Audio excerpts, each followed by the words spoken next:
ప్రతి పురుషుడు లేదా ప్రతి స్త్రీ వివాహానికి ముందుగా ఏవైతే ఆలోచనలు చేసి తమ దాంపత్య జీవితాన్ని ప్రారంభిస్తారో ఆ ఆలోచనల ప్రకారముగా ముందుకు కొనసాగేటువంటిది కాదు దాంపత్య జీవితం అనేటువంటిది ఈ వాక్య లేఖనాన్ని బట్టి మనం ఆలోచన చేయొచ్చు.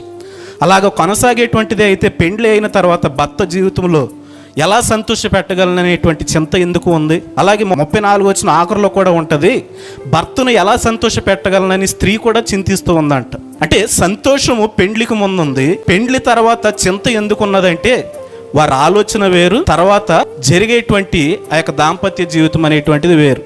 బైబిల్ గ్రంథం అంటూ ఉంది, వారు లోక విషయమైన వాటిని గురించి ఆలోచించి చింతిస్తూ ఉన్నారు. వివాహ జీవితంలో సంతోషము ఆనందము అనేటువంటిది ఉండాలి అంటే నీవు లోక సంబంధంగా ఆలోచిస్తే నీకు ఆ సంతోషం దొరకదు.